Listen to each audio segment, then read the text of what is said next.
नमस्कार दोस्तों।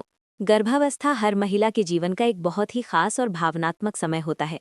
इस दौरान शरीर में कई तरह के बदलाव होते हैं, जिनमें से कुछ बदलाव ऐसे होते हैं जो अक्सर लोगों को ये सोचने पर मजबूर कर देते हैं कि पेट में लड़का है या लड़की।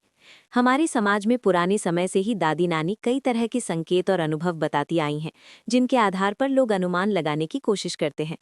ऐसा ही एक सवाल बहुत बार पूछा जाता है, अगर पेट में लड़का हो तो क्या माँ को ज़्यादा ठंड लगती है या ज़्यादा गर्मी महसूस होती है। आज की इस वीडियो में हम इसी विषय के बारे में विस्तार से बात करेंगे और जानेंगे कि पारंपरिक मान्यताओं के अनुसार इसके क्या संकेत माने जाते हैं, और साथ ही ये भी समझेंगे कि असल में गर्भावस्था के दौरान शरीर में ऐसा क्यों महसूस होता है। सबसे पहले बात करते हैं उस मान्यता की जो पुराने समय से चली आ रही है।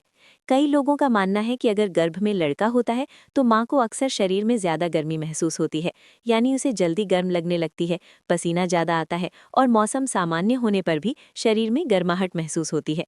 कुछ महिलाएं बताती हैं कि उन्हें गर्भावस्था के दौरान अचानक बहुत गर्मी लगने लगती है और पंखा या ठंडी हवा की ज़रूरत महसूस होती है।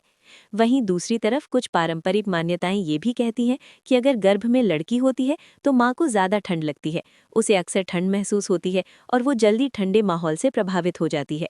लेकिन दोस्तों, ये सब केवल पारंपरिक मान्यताएं हैं। इनका कोई वैज्ञानिक प्रमाण नहीं है कि ठंड या गर्मी महसूस होने से बच्चे का लिंग पता चल सकता है। अब समझते हैं कि गर्भावस्था के दौरान शरीर में ऐसा क्यों होता है। जब कोई महिला गर्भवती होती है तो उसके शरीर में हार्मोन तेजी से बदलते हैं।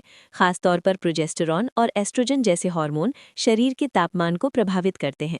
इसके अलावा गर्भावस्था के दौरान शरीर में खून का संचार भी बढ़ जाता है, जिससे कई महिलाओं को सामान्य से ज़्यादा गर्मी महसूस होती है। इसी वजह से कई गर्भवती महिलाओं को अक्सर गर्मी लगती है, पसीना आता है या शरीर गर्म महसूस होता है।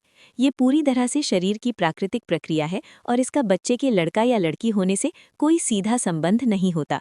कुछ महिलाओं को इसके उलट ठंड भी ज़्यादा लग सकती है। ये उनके शरीर की प्रकृति, मौसम, खानपान और स्वास्थ्य की स्थिति पर भी निर्भर करता है, इसलिए हर महिला का अनुभव अलग हो सकता है। अब बात करते हैं उन कुछ सामान्य संकेतों की जिनके बारे में लोग अक्सर कहते हैं कि अगर ये दिखाई दे तो पेट में लड़का हो सकता है। कई लोग कहते हैं कि अगर गर्भवती महिला का पेट नीचे की तरफ ज्यादा दिखाई देता है तो ये लड़का होने का संकेत हो सकता है। कुछ लोग ये भी मानते हैं कि अगर माँ को नमकीन और मसालेदार चीजें ज्यादा खाने का मन करे तो लड़का हो सकता है। इसके अलावा ये भी कहा जाता है कि अगर गर्भ में बच्चे की धड़कन थोड़ी धीमी हो तो लड़का होने की संभावना बताई जाती है। लेकिन दोस्तों, इन सभी बातों को केवल पारंपरिक अनुभव माना जाता है। मेडिकल साइंस के अनुसार बच्चे का लिंग केवल अल्ट्रासाउंड जांच से ही पता चल सकता है और भारत में कानूनी रूप से जन्म से पहले बच्चे का लिंग बताना प्रतिबंधित है। इसलिए इन संकेतों को केवल जानकारी और अनुभव के रूप में ही लेना चाहिए। इन्हें सच मानकर कोई निष्कर्ष नहीं निकालना चाहिए। सबसे ज़रूरी बात यह है कि गर्भावस्था के दौरान माँ और बच्चे दोनों का स्वस्थ रहना सबसे महत्वपूर्ण होता है। इसलिए इस समय संतुलित भोजन करना, समय पर आराम करना और डॉक्टर की सलाह का पालन करना